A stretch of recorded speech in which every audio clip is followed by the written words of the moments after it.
नमस्कार दोस्तों, मैं हिमांशु पाराशर और आज हम बात करेंगे कॉस्ट अकाउंटिंग के बारे में। बेसिकली आज हम इस सब्जेक्ट पे बात करेंगे कि किस तरीके से इसको हम प्रिपेयर करें और जिससे हम कॉलेज में अच्छे मार्क्स ले सकें, अच्छे से कॉस्ट अकाउंटिंग के एग्जाम में परफॉर्म कर सकें। आइए स्टार्ट करते हैं। मैं इस वीडियो को स्टार्ट करने से पहले, कॉस्ट अकाउंटिंग की स्ट्रेटेजी बताने से पहले मैं आपको एक चीज क्लियर कर देता हूं कि ये वीडियो 10 से 15 मिनट का रहेगा। तो जब आप इस वीडियो को देखें तो एक ऐसी पोजीशन में बैठ जाएं और जहां पर जिस हाथ आपके हाथ में कॉपी हो, और जो जो चीजें मैं आपको बताने वाला हूं, क्योंकि मैं आज आपने थंबनेल देख के आए होंगे 10 पॉइंट बताने वाला हूं, वो काफी ज्यादा हेल्पफुल रहेंगे इस एग्जाम के लिए, इस सब्जेक्ट के लिए। ठीक है, आने वाले समय में हम और भी सब्जेक्ट पे स्ट्रेटेजी बनाएंगे। आप कमेंट कॉलम में भी कमेंट कर सकते हैं और सजेस्ट कर सकते हैं कि इस सब्जेक्ट पे स्ट्रेटेजी बनाइए। और आज का वीडियो पूरा देखिएगा और उसके बाद कमेंट और लाइक जरूर करिएगा यदि आपको अच्छा लगे स्टार्ट करते हैं। आज की वीडियो में मैं एक तरीके से आपको गाइड करने वाला हूं। तो गाइड जो करता है और जिसको ये गाइडेंस मिलता है, उसका काम ये होता है कि वो दिए हुए गाइडेंस को फॉलो करे। होता क्या है कि जितने भी एजुकेटर, जितने भी यूट्यूबर जो एजुकेशन फील्ड में है, एजुकेशन कैटेगरी में है, वो जब स्ट्रेटेजी बनाते हैं, हम यदि बात करें सरकारी एग्जाम की या कोई भी कॉलेज के एग्जाम की या क्लास 12th की स्ट्रेटेजी, जो भी टीचर, सर, एजुकेटर, यूट्यूबर बनाते हैं, स्टूडेंट उसको कहीं ना कहीं फॉलो नहीं कर पाते हैं। पर आज जो स्ट्रेटेजी मैंने कॉस्ट अकाउंटिंग की बनाई है, उसको आप इजीली फॉलो कर पाओगे, क्योंकि मैंने खुद को रख के बनाई है। मैंने ये सोचा है कि एक हफ्ते बाद यदि मेरा एग्जाम होता तो मैं उसको किस तरीके से टैकल करता। ठीक है, बाकी मैं ये एग्जाम को दे चुका हूं तो मेरा वो एक्सपीरियंस भी है। स्टार्ट करते हैं।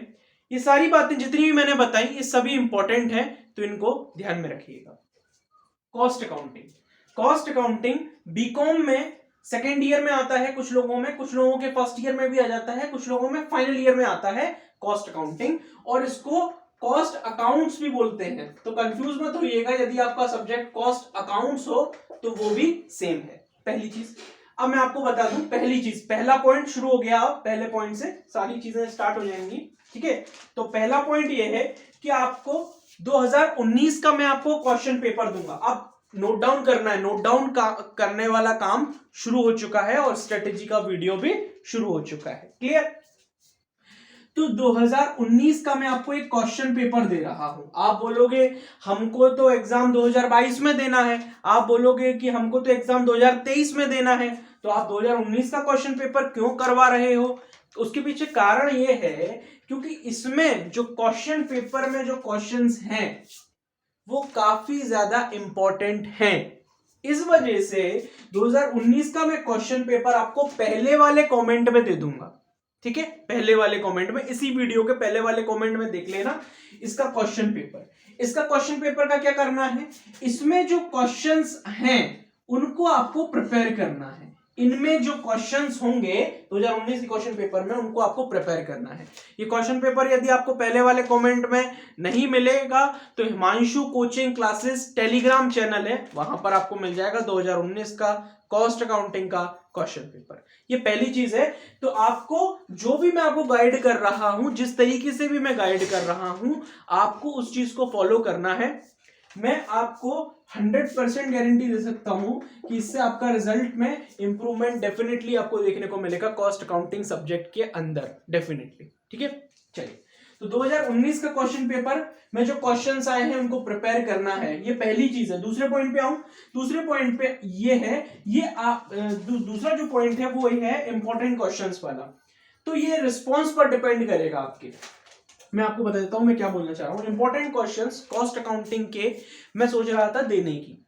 तो यदि आप इंटरेस्टेड हैं, यदि आप चाहते हैं, तो ये इंपॉर्टेंट क्वेश्चंस मैं प्रोवाइड करूंगा कॉस्ट अकाउंटिंग के।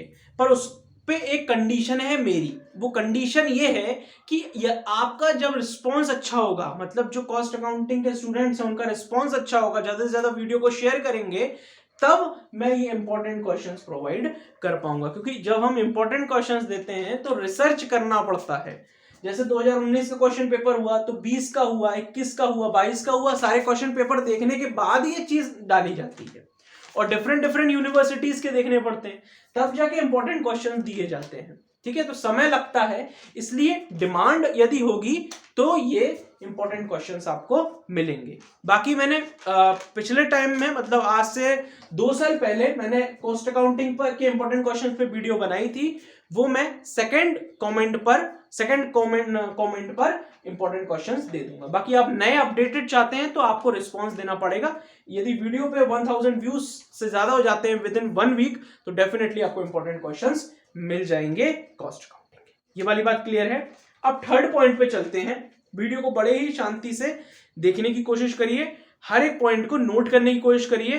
गारंटी वाला वीडियो है, 100% ऑलरेडी लिख चुका हूं, 100% आपको सक्सेस मतलब इसमें बेनिफिट मिलेगा, सक्सेस मिलेगी इस एग्जाम में। क्लियर है। थर्ड पॉइंट है यूनिट का स्टार्टिंग क्वेश्चन। अब इसका मैं आपको प्रैक्टिकल करके बताता हूं कि यूनिट का स्टार्टिंग क्वेश्चन क्या है। 2 मिनट का पॉज लीजिए।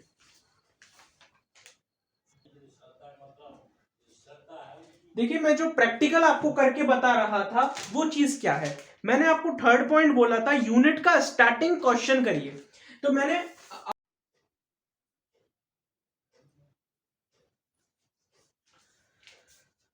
तो कुछ कारणों की वजह से वीडियो तो रुक गया था। चलिए स्टार्ट करते हैं। तो मैं आपको ये बता रहा था थर्ड यूनिट के बारे में, तो आपको स्टार्टिंग क्वेश्चन जरूर से करना है क्योंकि ये बेस होता है। मतलब यूनिट, जब हम कोई भी यूनिट नई यूनिट स्टार्ट करते हैं ना, तो ये जो पहला जो वर्ड लिखा रहता है, जैसे मार्जिनल कॉस्टिंग लिखा है, वहां पे शायद ऐसा लिखा हो कॉस्ट, है ना, या जॉब कॉस्टिंग लिखा हो, कॉन्ट्रैक्ट कॉस्टिंग लिखा हो, तो वो उसका बेस होता है। इसलिए पहला वाला क्वेश्चन, यूनिट का पहला क्वेश्चन आपको जरूर से प्रिपेयर करना है। ठीक है, ये था हमारा तीसरा पॉइंट। अब हम बढ़ते हैं चौथे पॉइंट पर कि चौथा पॉइंट क्या बोल रहा है।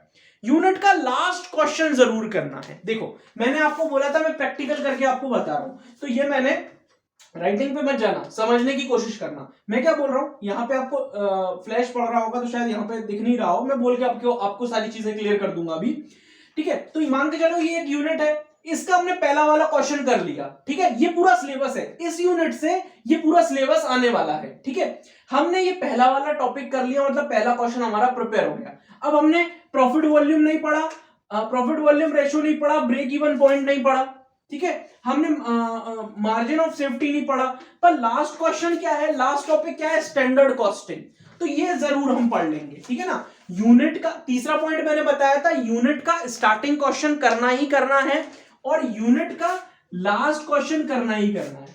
अब मान के चलिए इसके अंदर वो फंक्शन, एडवांटेजेस, इंपॉर्टेंस दे रहा है, तो ये करना है। इस क्वेश्चन को जितना बोला है ना वो जरूर से करना है।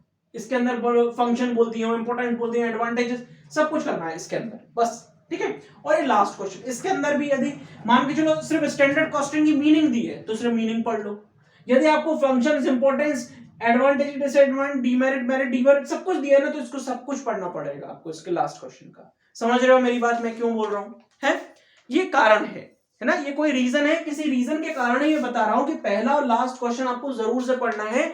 जो भी आप यूनिट पढ़ रहे हैं उसका, मान के चलिए 5 यूनिट है तो पांचों यूनिट में आपको सेम चीज अपनानी है। फर्स्ट यूनिट में पहला question, last question, second unit में पहला क्वेश्चन, लास्ट टॉपिक की बात कर रहा हूं मैं यहाँ पे, टॉपिक की, याद रखिएगा। जब आप सिलेबस देखेंगे तो सिलेबस इसी तरीके से देखेगा, सारी यूनिट के आपका, इसे 5वीं यूनिट लिखी है, ऐसे ही सारी यूनिट्स का सिलेबस आपके पहले वाले पेज पे आपको मिल जाएगा, बुक की स्टार्टिंग में, या कोई जो कुंजियां मिलती है ना उनकी स्टार्टिंग में आपको सिलेबस मिल जाएगा। तो आपको इसी तरीके से देखना है, उसी तरीके से प्रिपेयर करना है। क्लियर है यहां तक बात? अब बढ़ते हैं हम 5वें पॉइंट पर। लिखना है, इवेड नहीं करना है। इवेड, यार एक वर्ड का मैंने यूज किया, इवेड, EVADE। इवेड का मतलब होता है स्केप, मतलब स्केप कर देना, है ना, या फिर अवॉइड कर देना, मतलब छोड़ देना और आगे बढ़ जाना। ठीक है, तो आपको कोई भी क्वेश्चन छोड़ना नहीं है, मतलब इवेड नहीं करना है, छोड़ना नहीं है ना। कोई भी क्वेश्चन को आपको, ये कौन सा पॉइंट है हमारा, ये हमारा 5वां पॉइंट है, लिखना जरूर है आपको। पर बहुत सारे ऐसे स्टूडेंट होते हैं जो गाने लिखाते हैं, फिल्म की स्टोरी लिखाते हैं, रैप लिखाते हैं, रैप सॉन्ग, है ना, लिखाते हैं। ये नहीं करना है आपको, टॉपिक से रिलेटेड लिखना है ना। आपको आता है तो और यदि नहीं आता तो कुछ ना कुछ रिलेटेड लिखने की कोशिश करो। इसका मतलब साफ है कि आपको एग्जाम में पढ़कर जाना है। कि उन्हीं लोगों के लिए वीडियो बना रहा हूं जो एग्जाम में पढ़कर जिनको जाना है, उन्हीं के लिए। यदि जो बिल्कुल पढ़ के नहीं जा रहा उसके लिए कोई स्ट्रेटेजी नहीं हो सकती है। क्लियर है ये वाली बात, है ना? हाँ, तो आपको लिखना जरूर है, हर एक क्वेश्चन को लिखना है। भले आपको उसकी एक लाइन आती हो, आप एक लाइन लिख के आओ, पर लिखना जरूरी है। एक लाइन है, उसको थोड़ा सा बढ़ा देना, ठीक है? चल, लिखना है, एवेट नहीं करना है। एवेट मतलब स्किप या उसको अवॉइड नहीं करना है, ठीक है? लिखना जरूर है और टॉपिक से रिलेटेड लिखना है। अब बढ़ते हैं हम 6 पॉइंट पर। टॉपिक पर नजर रखो, टॉपिक पर फोकस करो। जैसे कि मैंने आपको बोला कि जब आप सिलेबस खोलोगे, जब आप यूनिट्स देखोगे, तो यूनिट के आगे सिलेबस लिखा होगा। पहली यूनिट के आगे सिलेबस लिखा होगा, सेकंड यूनिट के आगे, थर्ड, फोर्थ, फिफ्थ के आगे जो सिलेबस लिखा होगा, इसमें जो टॉपिक लिखे हैं, जैसे marginal costing, break even point, margin of safety, standard costing, इन पे आपको फोकस करना है। क्लियर है ना? यही है 6 पॉइंट। 6 पॉइंट क्या है? टॉपिक पर नजर रखो, टॉपिक पर फोकस करो। ये टॉपिक है ना, अब मान के चलिए मार्जिनल कॉस्टिंग के अंदर वो डिसएडवांटेजेस पूछ ले। फॉर एग्जांपल यार, मार्जिनल कॉस्टिंग में वो डिसएडवांटेजेस पूछ ले। यार आप सोचो कि मैंने डिसएडवांटेजेस पढ़े ही नहीं है। मान के चलो मार्जिनल कॉस्टिंग में वो फंक्शंस पूछ ले, इंपॉर्टेंस पूछ ले, सिग्निफिकेंस ऑफ मार्जिनल कॉस्टिंग बताओ। आपने वो चीज नहीं पढ़ी, पर आपने इसकी मीनिंग तो पढ़ी है ना, तो आप मीनिंग लिख सकते हो। यही बोल रहा हूं मैं कि आपको टॉपिक पर फोकस करना है, जो आपने पढ़ा है उस पर फोकस पढ़ना है। यदि इससे रिलेट ये लिखा आ गया, क्वेश्चन में ये लिखा आ गया, तो इसके बारे में लिखकर आ जाना है जितना आपने पढ़ा है। और नंबर देख लेना, मान के चलो पढ़ा आपने 7-8 नंबर का है और 2 नंबर में 7-8 नंबर का लिखा है, नहीं, आपको उसी के हिसाब से लिखना है ना। आप इतना दिमाग तो आपको वहां पे एग्जाम में चलाना पड़ेगा कि 2 नंबर में 2 नंबर के हिसाब से, 8 नंबर में 8 नंबर के हिसाब से। क्लियर है वाली बात, है ना? तो टॉपिक पर फोकस करना है, घबराना नहीं है। यदि लिमिटेशन पूछ लिए तो मैंने तो पढ़े ही नहीं थे लिमिटेशन, ये कॉलेज के एग्जाम्स में होता ही है, ये गारंटी है। क्योंकि क्वेश्चन एज इट इज नहीं आते, घूम के आते हैं। तो आपको टॉपिक पर फोकस करना है। यदि आप उस टॉपिक में से कुछ पढ़ के गए हैं तो आप उसको लिख सकते हैं, कोई दिक्कत नहीं होगी। क्लियर है? नंबर और मिलेंगे, ठीक है? आगे बढ़ते हैं। एट्रैक्टिव बनाने की कोशिश करो। जी हाँ, ये मैंने भी किया है जब मैं एग्जाम दे रहा था BCom first year, second year, final year के। एट्रैक्टिव बनाने की कोशिश करो। एट्रैक्टिव का मतलब ये है कि आप अच्छी से अच्छी राइटिंग में लिखने की कोशिश करो। कॉलेज में जितने भी प्रोफेसर्स होंगे, टीचर्स होंगे, वो सब यही बोलेंगे कि आप अच्छा से अच्छा लिखने की, राइटिंग अच्छी लिखने की कोशिश करो। राइटिंग की मैं बात करूं तो राइटिंग आपको समझ में भी आ रही होगी, मेरी इतनी अच्छी नहीं थी, आज भी कहीं ना कहीं नहीं है। तो उसमें आप क्या करें? और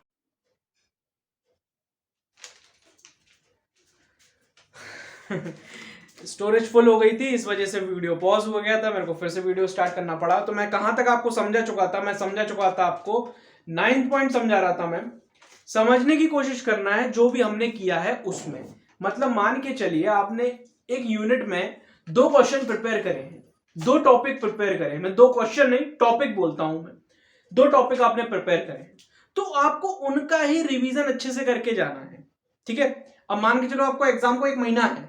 अब आप ये सोच रहे हो यार मैंने 2 क्वेश्चन करे हैं, और जो हिमांशु कोचिंग क्लासेस में उन्होंने बोला था यदि आपने 2 क्वेश्चन करे हैं तो उन्हीं को रिवीजन करते रहो। नहीं, यदि दिन कम बचे ना, तो उस कंडीशन में बोल रहा हूं कि 2 क्वेश्चन प्रिपेयर करें, 2 टॉपिक प्रिपेयर करें, तो उनको उतना ही रहने दो, उन्हीं का रिवीजन कर लो अच्छे से।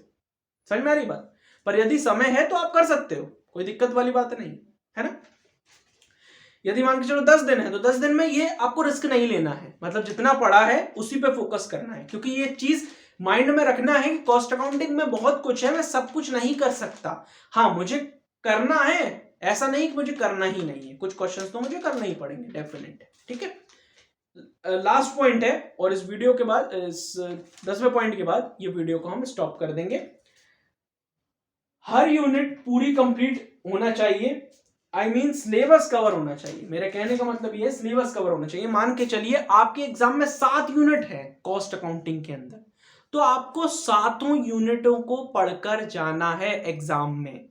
मैंने इससे पहले 8वें पॉइंट में ये बोला था कि सारा का सारा सिलेबस, सारे के सारे क्वेश्चंस को हम कवर नहीं कर सकते, ये वाली बात बोली थी। पर मैं 10वें पॉइंट में ये बोल रहा हूं कि आपको हर एक यूनिट को करके जाना है। कहने का मतलब मेरा ये है कि यदि 7वें यूनिट से कोई क्वेश्चन आ जाए तो आप उसको इवेड करके, इवेड करके मतलब छोड़कर या अवॉइड कर कर नहीं आओ। कहने का मतलब मेरा ये है। इसलिए 7 यूनिट में हमको प्रिपेयर करके जाना है। तरीका मैंने आपको बता दिया। यदि समय कम है आपके पास और 7 यूनिट आपके सामने है, मैंने जैसे कि बोला था, वीडियो के स्टार्टिंग में बोला था कि मैंने आज का जो वीडियो स्ट्रेटेजी जो मैंने बनाई है वो मैंने इस तरीके से बनाई है, मैंने ये मान के बनाई है कि 1 हफ्ते बाद मेरा एग्जाम है खुद का, तो मैं किस तरीके से उसको प्रिपेयर करता। और पिछला मैं एग्जाम इसका दे चुका हूं, इसलिए मेरे को इस एग्जाम का एक्सपीरियंस भी है, तो उसके बेस पे ये वीडियो बनाया है। इसलिए बोल रहा हूं कि हर एक यूनिट को आपको प्रिपेयर करना है। यदि आपने पूरा वीडियो देखा है तो आपको समझ में आ गया होगा कि हर एक यूनिट को प्रिपेयर करने का तरीका क्या है। क्लियर है ये वाली बात? थैंक यू सो मच इस वीडियो को देखने के लिए। यदि कोई भी डाउट हो, आपको लगा हो कि कोई पॉइंट क्लियर नहीं हुआ, तो आप कमेंट कॉलम में कमेंट कर सकते हैं। वीडियो को लाइक करिएगा, शेयर करिएगा। यदि आपको अच्छा लगा हो तो एक अच्छा सा कमेंट भी छोड़ जाइएगा, और किसी एक दोस्त को या किसी 10-15 दोस्तों को, एक ग्रुप को आप शेयर भी कर सकते हैं यदि आपको अच्छा लगा हो ये वीडियो। एक बात और बोलूंगा, यदि आपके अदर सब्जेक्ट्स भी हैं और आप चाहते हैं कि उनकी स्ट्रेटेजी, उनकी क्लासेस और उनका मटेरियल, उनके इंपॉर्टेंट क्वेश्चंस और उनके क्वेश्चन पेपर हमको प्रोवाइड किए जाएं, तो वो भी आप कमेंट कॉलम में कमेंट कर सकते हैं। जो भी आप लिखना चाहते हैं कमेंट में कर सकते हैं। थैंक यू सो मच इस वीडियो को देखने के लिए। सब्सक्राइब जरूर से कर लीजिएगा।